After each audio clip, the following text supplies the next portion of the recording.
You're in the water loop.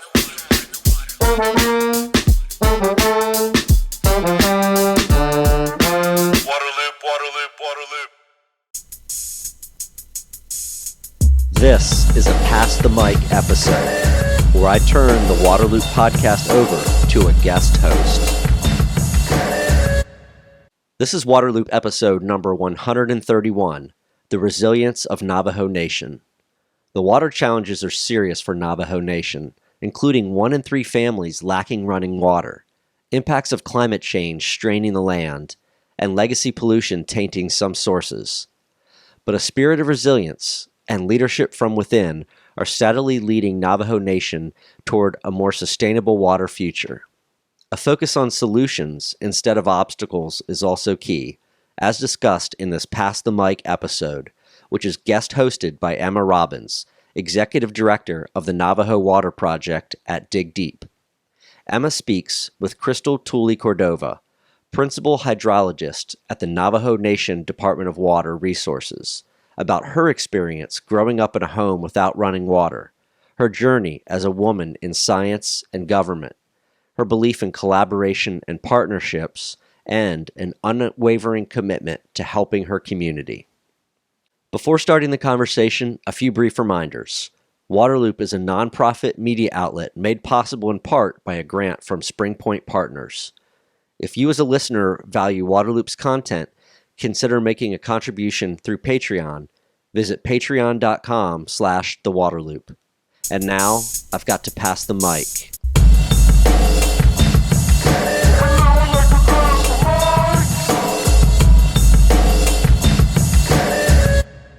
Hello and welcome to Waterloop, everybody. I am Emma Robbins and I am the guest host for this episode. I am the Executive Director of the Navajo Water Project with DigDeep Water. We work with communities on the Navajo Nation to help them get safe running water in their homes. I'm also the founder of the Chapter House, an Indigenous art space in Los Angeles, and I'm an artist making work about issues we face on the Navajo Nation, but also solutions. Today I'm interviewing Dr. Crystal Tulley-Cordova. Crystal is a principal hydrologist with the Navajo Nation Department of Water Resources. She plays a huge part in managing and protecting those water resources on the Navajo Nation and has been working day and night since the beginning of the pandemic to make sure that our people are getting water at a time when they need it more than ever. I personally have had the honor to work with Crystal for the past couple of years, and I feel like it'd be an understatement if I said that she was a hero of mine because she's so much more. Crystal, I am so excited that Waterloop has brought us together outside of our normal meetings and emails, and I just want to say welcome. Thank you, Emma. I'm so excited to be here today and have this conversation. Is there anything else that you want to add before we jump into our questions? Yeah, definitely. So in our introduction as the Net people, we start with that to create kinship. So she'e Crystal Tulley-Cordova yanashia twitch eatni nishle katnesahni bashishchin hashkan hedzohe edashache tuo heglini edashanale bistok legendeshki jde nasha. I just introduced myself. I said I am of the Bitterwater clan, born for the Tangle People clan. My maternal grandfather's clan is the yucca fruit strung on a line, and my paternal grandfather's clan is the water that flows together. And I represent a community in the central part of the Navajo Nation called Blue Gap, Arizona, and my mom's side is from on the New Mexico side, from near Tualagai or Whitewater, New Mexico. Thanks for saying that, Crystal. You mentioned establishing kinship, and you and I are related because we both have Hashkan Hadzoche. My clans are Biligana Nishle, Hashkan Hadzoche, Bashishchin, Biligana Dashache, Ado, and Akaider and Dashanale, Tchorenes de Nasha. So, Crystal and I are both banana girls or yucca fruit strung out on a line. So, Crystal, I feel like that's been really helpful in how we work together and sometimes how we work with other people on the Navajo Nation by establishing that kinship. And that leads me into something that I come across when I'm working on the Navajo Nation, and I know you do, is how to make sure that we are incorporating our traditional ways in how we work. Because I feel like it's very hard to keep things where it's strictly data and strictly planning, but we constantly need to think about how we are going to incorporate our Diné culture. How do you see that coming into your work, working with the tribe and with water, and how does that play out, in your everyday life or projects overall? Yeah, so in the Navajo Nation, there is a strong sense of traditional culture and traditions, and within that is the philosophy of Ta'wajit Ego and Tua'einat, meaning that Ta'wajit Ego in English describes, being self-reliant and self-sufficient, but when you really begin to think about it, as that relates to water, it's important to think about not only ourselves as humans, but also thinking about all of our water uses when we begin to think about our water uses and our water needs, and think about others that may rely upon the water resources and within the Navajo Nation. So it's important to have a holistic approach when considering water planning and design, as well as construction, because you begin to have respect for those things, such as those who may have come before you, and thus we have the right of way protocol that we have, and to be able to ensure that things are taken care of in a respectful manner, and as well as considering things that other water developers wouldn't necessarily consider, like when for example, being in a drought and the need for water access, not only for water haulers that may be hauling water for their domestic use purposes, but also to be able to haul water for their livestock and agricultural uses. Thank you for that. I think it's something that's really important to share with people in terms of how things work specifically on the Navajo Nation. Oftentimes, the questions that I get in my job are, it feels like people are looking for a really simple answer, when I personally feel like there is no simple answer on the Navajo Nation. Everything is complicated, and that roots back to things like our relationship with the federal government, working with treaties, working with water rights and whatnot. What do you think is one of your biggest challenges in the work that you do? You partner with so many agencies and you collaborate with so many people. What are some of the challenges? Some of the challenges that we have within the Navajo Nation are related to the technical capacity to be able to do the work, and also the resources needing to do it. So the Navajo Nation spans over 27,000 square miles from across Arizona, New Mexico, and Utah. And when you consider the size, it's similar in size to West Virginia, or if those of you are familiar with international countries, similar in size to Ireland. And when you begin to think of a place that big, and you begin to think about spanning over multiple states and spanning across different watersheds, especially in the West where water is a limited resource, it becomes a challenge associated with the limited capacity and resources that we have. But through partnerships, we're able to better access opportunities and address these challenges. We do have some legacy challenges associated with past uranium mining, and through partnerships, there are cleanup efforts to be able to address that. In addition to that, we have challenges associated with brackish water, so total dissolve or really salty water in some of the western parts of the Navajo Nation. Through partnerships with academic institutions, we're exploring technologies to be able to address these challenges. In addition, Emma had mentioned the water access group that we are part of, called the Navajo Nation COVID-19 Water Access Coordination Group, where it's a collaboration of different partners, including federal, state, academic institutions, non-governmental organizations, nonprofit organizations, to be able to bring water to people during the pandemic. We have a high population of residents within the Navajo Nation that don't have pipe water, and it's important when you're experiencing a pandemic, to be able to have water, especially when there are recommendations given to be able to mitigate COVID-19 challenges by being able to wash surfaces more often or washing our hands more often. And when you begin to think of water haulers who have limited water available for their uses because they don't have pipe water, then you begin to understand some of the challenges that we within the Navajo Nation have. And I mentioned our large area that we cover. In addition to that, we have some challenges associated with unresolved water rights. We do have some resolved water rights in a few areas in New Mexico, San Juan, and more recently with the Navajo-Utah Water Rights Settlement Act, and we do have unresolved water rights within Arizona. So it's important for us to consider these challenges, but also consider the opportunities that lie within these challenges.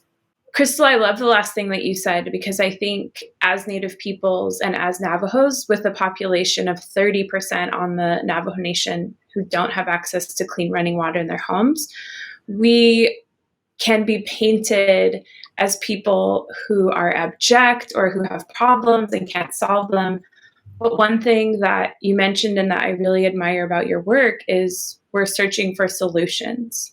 And it's not just, oh, there's this problem, we can't do anything. It's really important that we work on it, and people of our generation.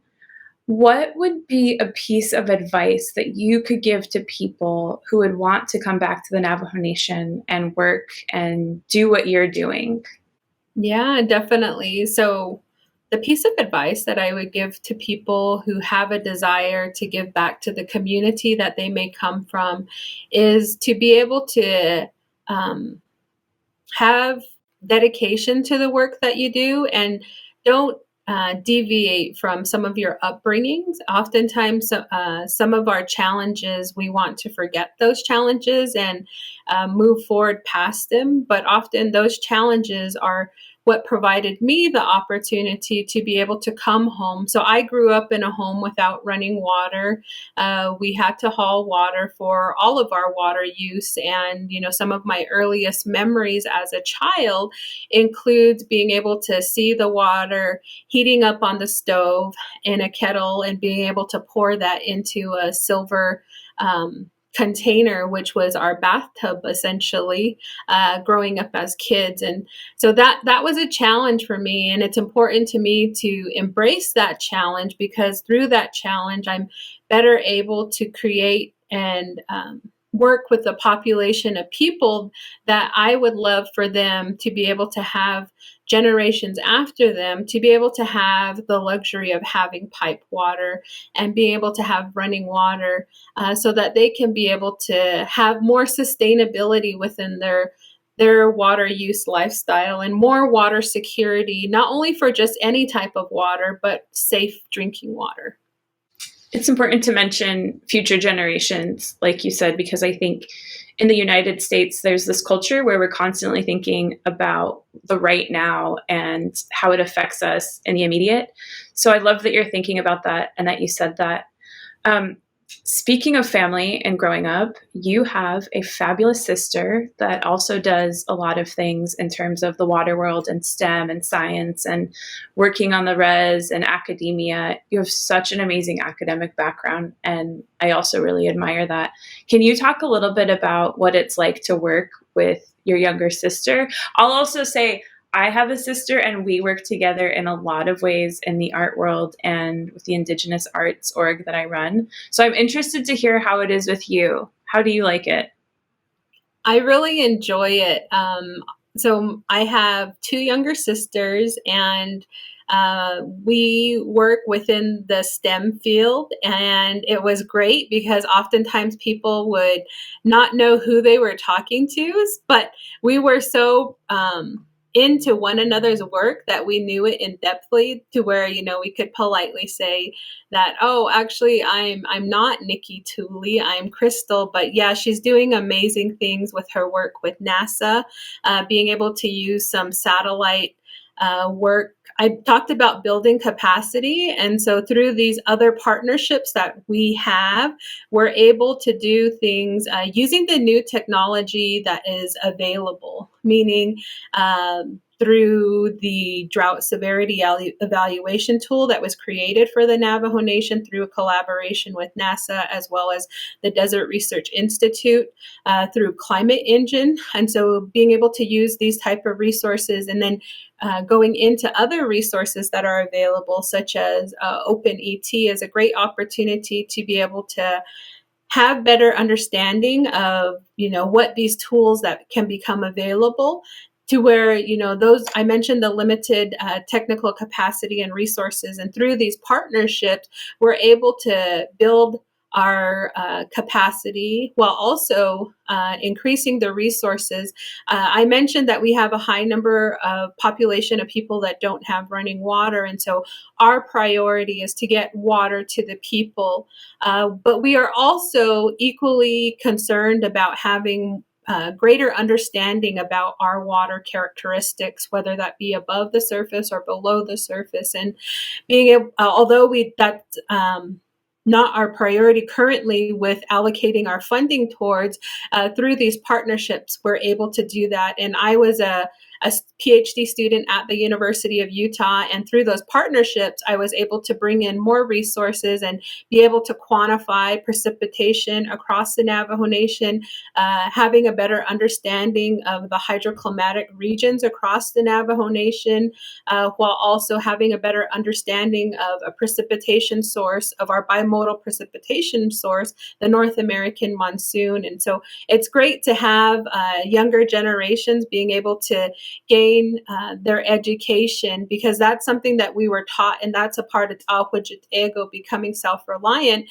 is also having these young Diné scholars being able to contribute, whether or not they live on or off the reservation. They're using their different capacities at academic institutions, at federal agencies, state entities, as well as through non-governmental organization. And it's really a great way to see our budding generation of people give back to the Navajo Nation. I didn't realize that you had two younger sisters. I have two younger sisters too, so I'm learning everything about you always. What about, do you have any plans for running for Navajo Nation president coming up? I'm just kidding. I'm joking, but literally every time I get off a call with you, I'm texting my family and I'm like, man, Crystal really has to run for the Navajo Nation president.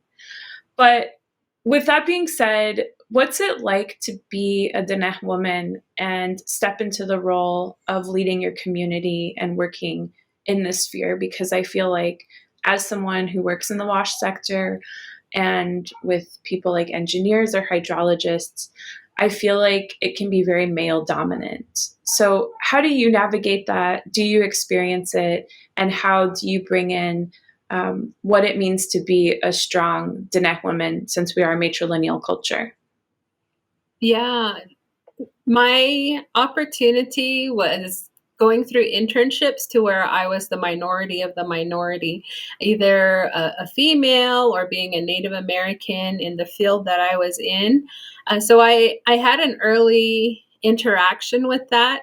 But coming home is different, to where, it's a matrilineal society, and being able to embrace that identity within myself, because within that identity also comes this nurturing aspect and wanting the best for the people, the best for the communities, the best for the Navajo Nation, and being able to have that nurturing, caring, concerned nature that a mother or that a sister or that a grandmother or a daughter has, is different in our society, to where, it's important that we carry on our lineage through our clan system, which is through the mother's side of the clan, but also to consider the opportunities that we have to be a female, because it's also about growing the next generation. And as a mother, as a daughter, as a sister, as an auntie, and soon,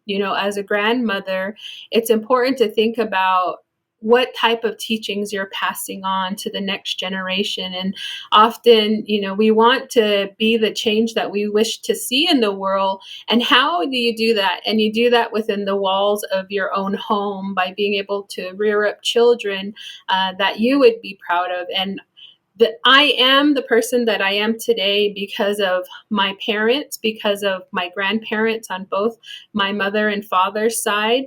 And they would always remind me, you are a representative of our family in the community. And so we expect nothing but good things to happen for your life because you will represent us well. And having that high expectation is definitely something that I wake up and try to live up to every day, 100% and beyond. Thank you for that. I'll also say you are a very nurturing person, and I love that balance of you. I've worked with you in this capacity, but we've also spent time together outside of it. I just want to tell you that I'm wearing the earrings that you gave me today. So you are very thoughtful and thinking about that way. And I think that's something that a lot of people really need to incorporate in the way that they work in these fields, because it's not just about data, it's not just about planning, but it's also making sure that we're thinking of the people and that we're centering things around the fact that people need clean drinking water. I have one more question. So what would you like to leave people with in terms of if there's anything they should know about the Navajo Nation, about water conservation, any and everything? What do you want to leave people with who are watching this? What I'd love to leave people with is to have an understanding that there are people like Emma and myself who are Navajo communities to bring clean drinking water to Navajo residents, and to be able to have an understanding that there are opportunities for collaboration. There has been a unique history of the Nez people in the United States associated with, the long walk and what that history of forced removal looks like, as well as having an understanding of forced assimilation through boarding schools. And then having an understanding of where we are today and the advocacy that has allowed us to be here today. It's our predecessors that have had the opportunity to be able to pave a pathway for us. And we are the corn pollen prayers of yesterday.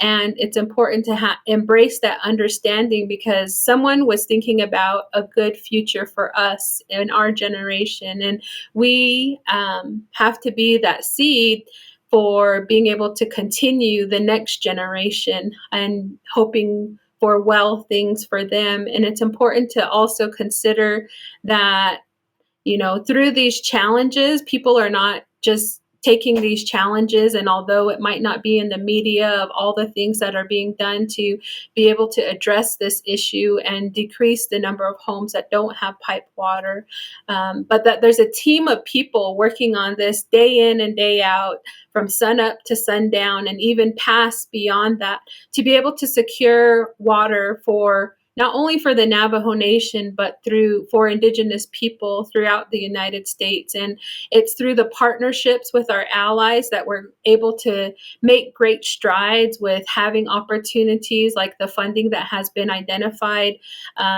under the CARES Act, under the American Rescue Plan Act, and under the Infrastructure Investment and Jobs Act, and being able to have an understanding that there are these needs, and that there needs to be an addressing issue of clean access, universal clean access for clean water for tribes throughout the United States, as well as Alaska Native villages. And having this understanding can be able to create a better way of life for people, for them to have this basic necessity. Thank you for those eloquent words. It's been such an honor to speak with you, and I'm so lucky to be able to work with you and have this time, like I said, out of our regular meetings. And thank you, Travis and Waterloop, for allowing us to have this Crystal, Nana, thank you.